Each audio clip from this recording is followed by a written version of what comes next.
Hello there, this is Dr. Joe Arve for your Winning the Race, Maximize Living Proverbs moment. Today we're going to be going over Proverbs 25. So let's go ahead and jump right in. Verse 1 says this: "These are more wise sayings of Solomon, copied by the men of Hezekiah, king of Judah." Verse 2, "God is honored for what he keeps secret. Kings are honored for what they can discover." So it's our job to discover the secrets of God. And when we seek his wisdom and his understanding, he passes that knowledge on to us. So that's good news. Verse 3, "No one can measure the height of the skies or the depth of the earth. So also no one can understand the mind of a king. Remove the scum from the silver, so the silver can be used by the silversmith. Remove wicked people from the king's presence. Then his government will be honest and last a long time." Verse 6, "Don't brag to the king and act as if you are great. It is better for him to give you a higher position than to bring you down in front of the prince." Verse 8, "Because of something you have seen, do not quickly take someone to court. What will you do later when your neighbors prove you wrong?" Verse 9, "If you have an argument with your neighbor, don't tell other people what was said.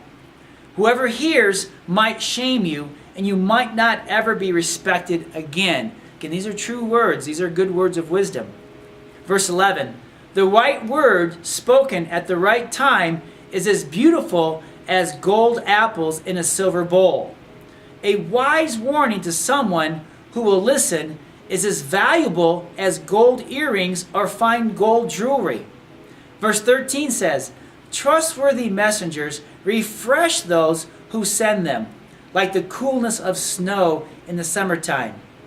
Verse 14, "People who brag about gifts they never give are like clouds and wind that give no rain." Verse 15, "With patience you can convince a ruler. A gentle word can get through to the hard-headed."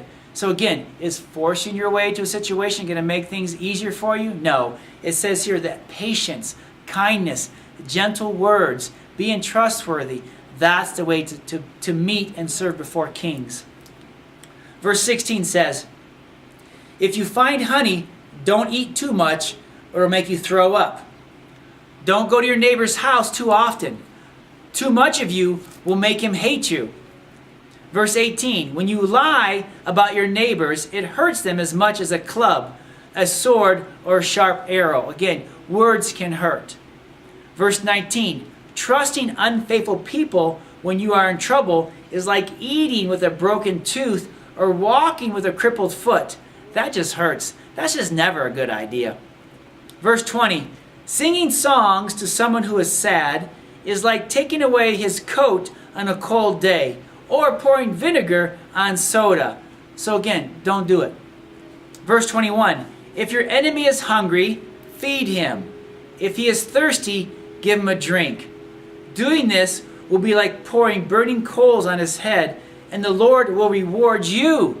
Again, between you and God, he wants to see our hearts and our minds and how we treat others, especially those who are considered our enemies.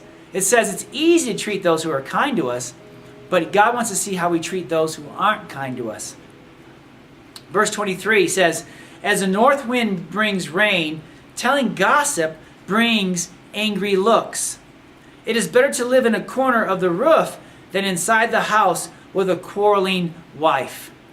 Good news from a faraway place is like a cool drink when you are tired. Verse 26 says, "A good person who gives into evil is like a muddy spring or a dirty well." Verse 27, "It is not good to eat too much honey, nor does it bring you honor to brag about yourself." And finally, Proverbs 25 verse 28 says, "Those who do not control themselves are like a city whose walls are broken down." So again, use these words today to bless your life. Use these truths to sow in. Keep your words honest, keep your words pure, and you too can serve before kings. This is Dr. Joe Arve for Proverbs 25. God bless you and have a great day.